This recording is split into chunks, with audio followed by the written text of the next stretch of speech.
Good day everyone, I'm Hurley of Barafy Reviews here, back at it again with the review for the Tangzu Wanner SG Studio Edition. This is the newest IEM from Tangzu. Ito yung parang professional studio monitoring edition nila ng One Air. But before we proceed, I'd like to thank Linsol for sending this unit to me and an exchange for a very honest review. As usual, lahat ng reviews ko is honest and based talaga sa kung ano yung naririnig ko. Okay? There's no hate naman sa mga tao nagbe-measure, and props to them that they are keeping the database alive, which is a very very tedious and hard thing to do or to maintain actually. Pero ayun nga, ay para maiba naman, of course, I keep my reviews practical and based talaga sa naririnig ko. Minsan, may additional findings based din sa mga kaibigan or tropa ko na yung tenga nila is mas sensitive sa specific region, usually sa treble compared sa akin. Okay? So, the Tangzu Wanner SG Studio Edition, yes, medyo mahaba siya yung naming niya. So, I'll call this Wanner SE throughout ng review. I believe this is the fourth version of the Wanner SG by Tangzu. Okay? Kasi yung initial is yung pinakaunang Wanner SG which first existed last 2 years ago, which is a banger or a hot cakes in my opinion to me sa budget scene, because the sound of that is a really really good warm balanced sounding set na hindi siya hindi siya Harman sounding, which is quite different at that time. Oo, halos yun yung parang naging go-to. Well, until ngayon, yun pa rin naman yung go-to halos under $20 if you're looking for a warm balance set. But, ayun, nagkaroon na ng, usually, colors lang naman yung pinagkaiba. Yung meron pang kulay green. The jade green version. Tapos, yung meron niya, yung kasabay na itong studio edition is yung color blue. That is the headphone zone edition if I'm correct. Oo, hindi, as for the sound, wala akong alam if may difference talaga siya. But if merong nakakalam sa inyo guys, please do comment it in the comment section below. Oo, or give me a link. Ayun, may color blue pa. Oo. And ayun nga, here we are with the studio edition. Meron din itong color white na studio edition. Oo, but yung pinadala sa akin is yung black. Oo, and I kinda dig that kasi most people din naman na makikita nyo yung review is color white yung pinili nila, the pearl white edition. Okay? But ayun nga, bawat Wanner SG na nag-exist is iba-iba yung waifu art. Okay, as you can see. I like this art actually. Actually, Tangzu's waifu game is a bit different compared sa usual na nakikita natin sa chi-fi scene. This is very very different and I like it actually because first of all, it's different. Pangalawa, hindi siya yung usual, what do you call this, the weebified. No hate sa mga mahilig talaga sa waifus, but ayun nga, medyo common na kasing itsura noon. Like this one, this is at least a bit different than the usual. Okay, so enough of the rambling. Ayun yung art, moments to appreciate. And yun nga, it is still your glossy something. This is still your glossy and then meron pa rin naman siyang cleaning cloth. This is a staple sa Wanner SG. And pag binaliktad mo, poof, ayan yung sa white version niya. Okay? Ayun nga, kung nakakita na kayo ng Wanner SG before, yung inclusions niya, it is nothing new sa inyo. Meron siyang cable, meron siyang the usual na ear tips, ayan, yung two pairs yun na yung red, white, blue, red, white, yellow, tapos meron yung gray lang talaga na line. So there's nothing new on that one. Pero ayun nga, in my opinion, since this is a studio edition, ayun nga kasi meron siyang additional price like $2-3 yata. Yung difference niya versus sa original. They could have included the pouch man lang or they could have included a pouch or a hard case since this is a studio edition. Okay, studio professionals usually just grab and go their gear talaga. Oo, na even nga yung Etymotic itself is meron siyang pouch for it. Oo, 'di ba? Ayun lang naman, it's just a minor nitpick pero ayun, magkano lang din naman yung pouch eh, 'di ba? You can always buy one of those. Oo. And ayun yung difference niya. Yun yung difference niya mostly sa yung normal na 1 or SG aside sa driver configuration. Alam ko nag-iba yung driver nito eh. Iniba nila ng model or ng ng composition ng kung anong driver it may be. Hindi talaga ako versed actually doon pero ayun nga. Here's the cable. Mas mahaba siya ng 0.2 centimeters or 0.2 meters if I'm correct based dun sa website nila. Oo na ayan nga. I have no qualms about sa cable actually except for this one. And since this is a studio edition, they thought na hey, lahat lagyan natin ng moldable ear hooks. Yan. I don't see any anong tawag doon, benefit doon sa paglagay nila nito but nag-exist siya. I'm not a fan but depende sa inyo. Probably trip nyo. Ako personally hindi ko trip. Oo. Kasi wala rin naman siyang like benefit. Oo, compared sa yung normal na preformed na. Kasi maganda rin naman yung fit nito. Wala rin naman na iba sa shell niya itself. Hindi nga na iba na ayan, na two segment pa rin siya. Nakikita mo yung drivers. Oo.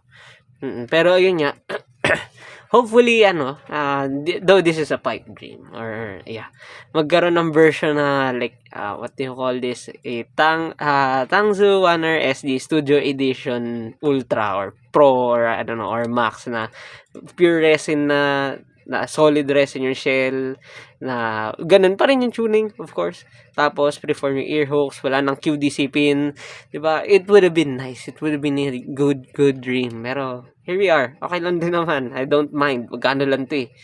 Oo.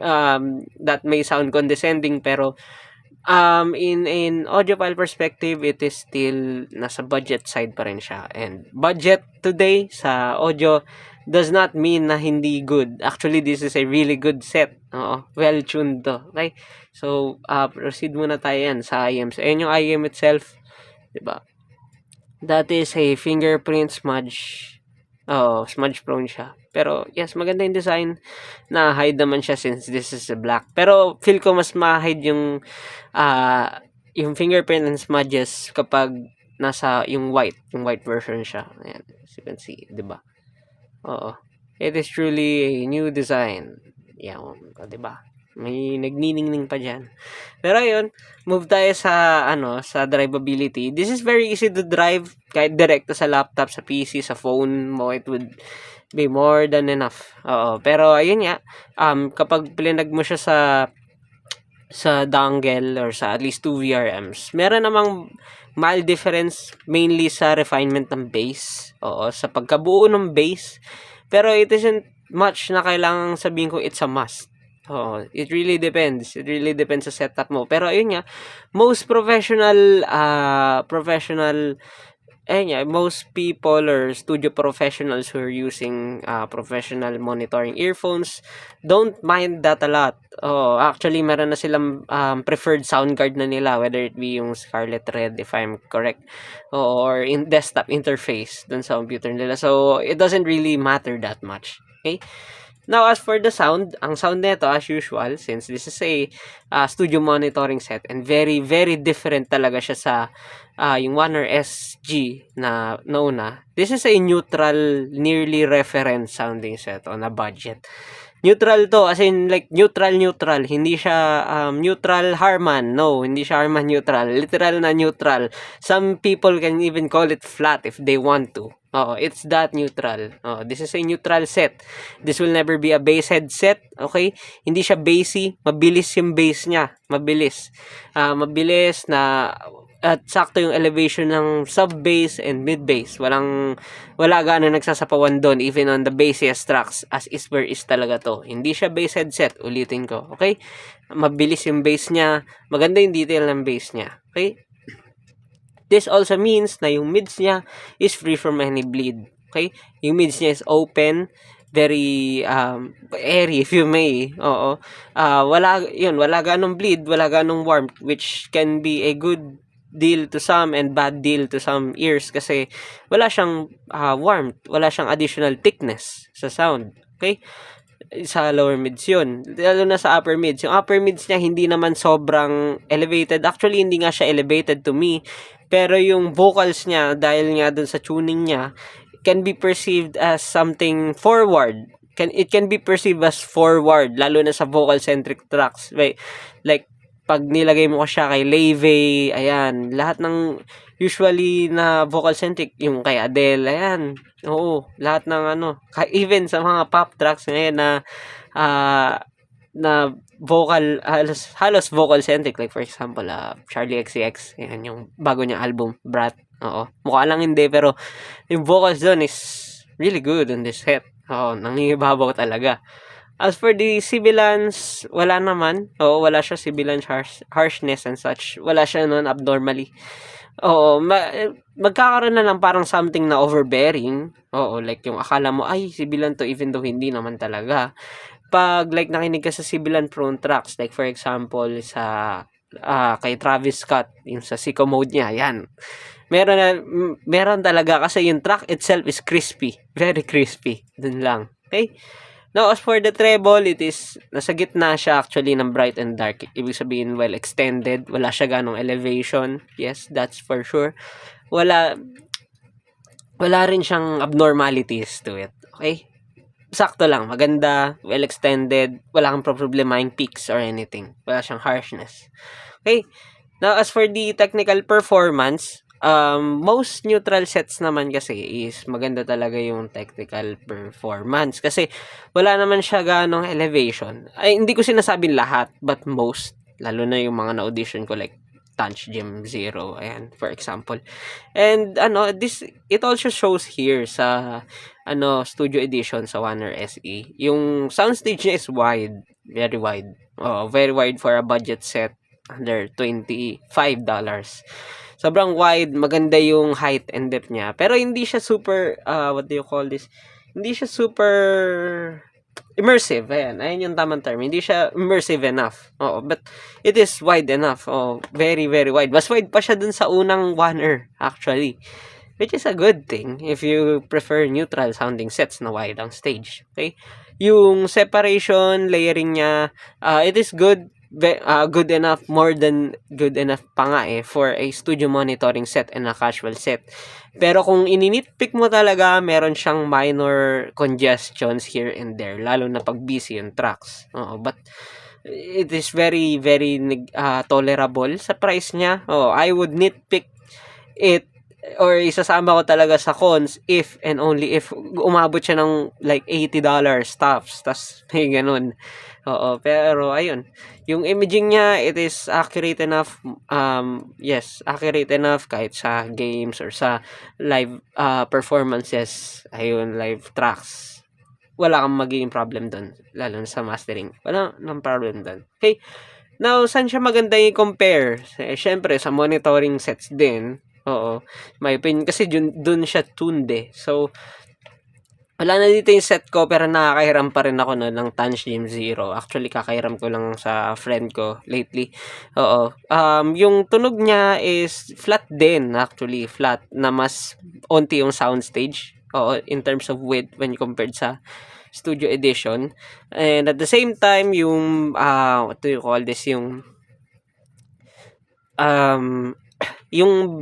mids niya, yung overall sound niya is mas makapal slightly compared sa studio edition ng Warner.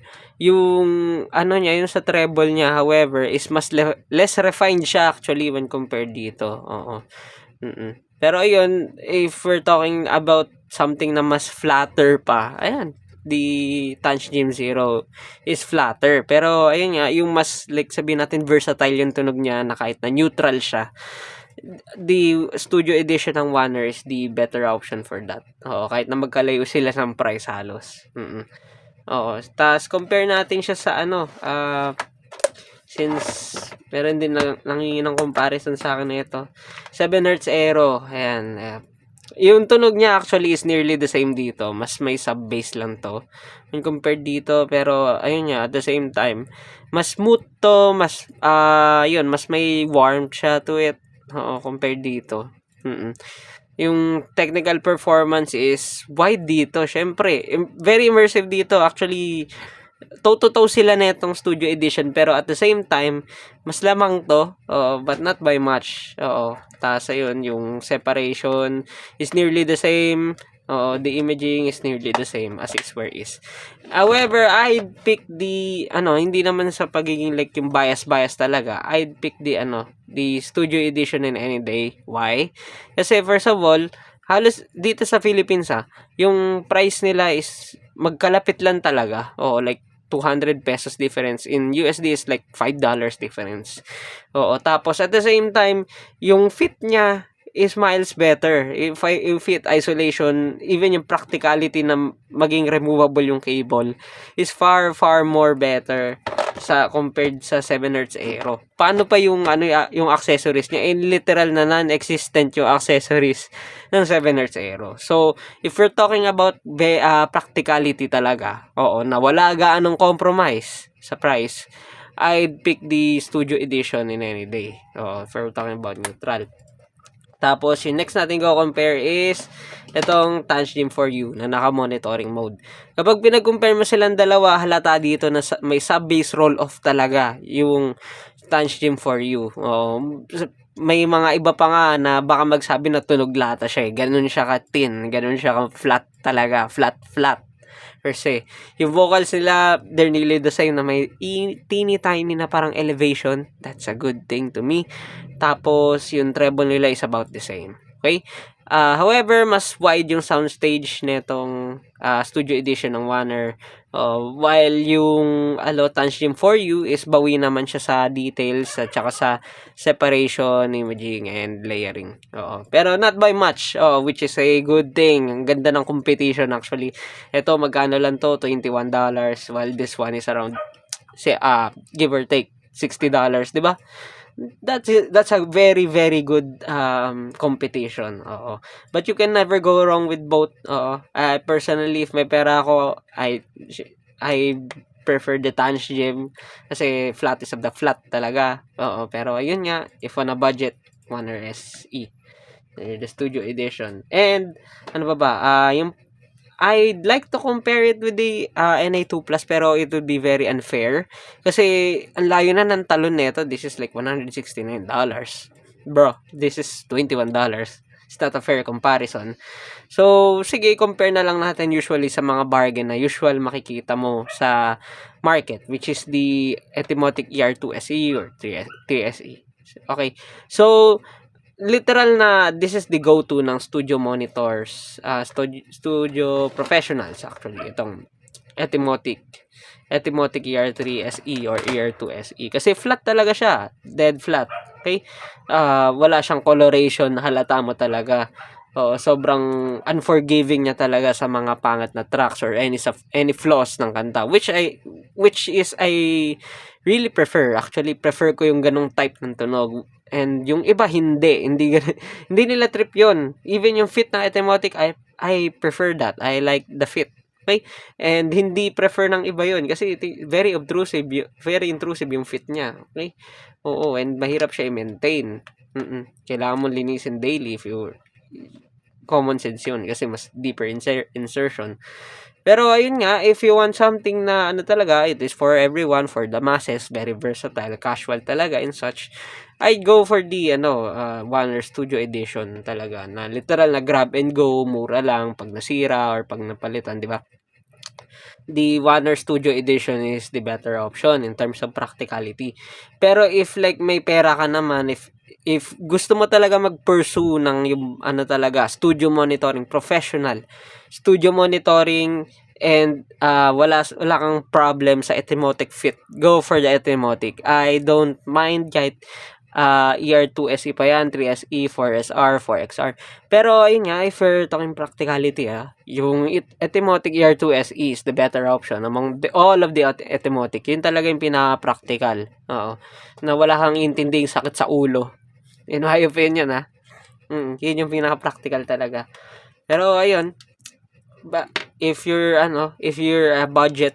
nasa budget side ka lang and you want something na parang alam mo yun, does the job really well, wala kang problemahin na kahit ano, actually the studio edition ng Honor is a really good option. Actually, tuloy natin yan sa verdict ko. Yung verdict ko, the Honor SE again redefines the IEMs that are meant for studio monitoring under $25. Dati talaga walang sobrang onti lang ng yung flat talaga, neutral talaga na IEM under $25-30.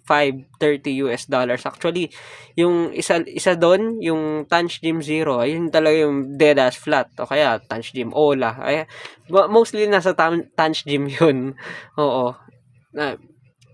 Tama. Mostly nasa Tanch Gym yun.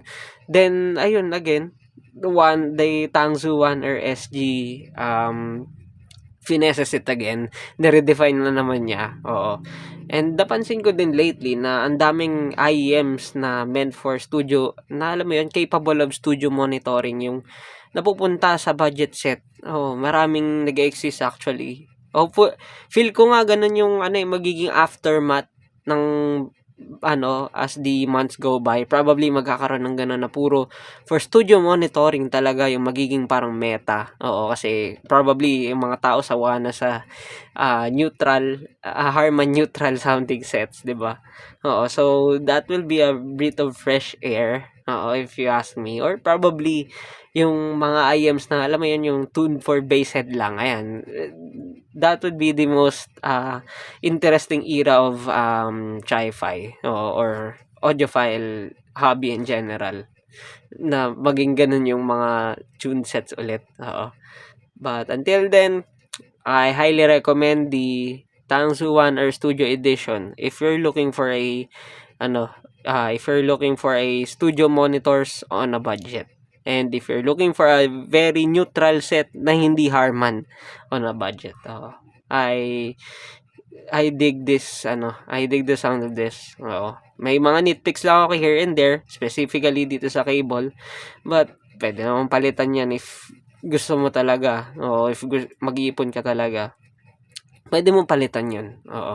Yun yung kagandahan dito. Very, very practical for its purpose. Well done, Tangzu. Hats off kay Tangzu. This is a good set. Highly recommended. Pero ayun nga, ano ba? Wala anong tawag doon? Kung like yung naman, magre-recommend naman ako for their next IEM if they want na dagdagan pa yung Honor SG. Yung balls to the wall na talaga na ultra, Honor SG Ultra na full resin na, 'di ba? Na na yung cable niya is like 8 core, na makapal, na naka-Tangzu Sankei na, 'di ba? Yun talaga. Tas ganito pa rin yung tuning.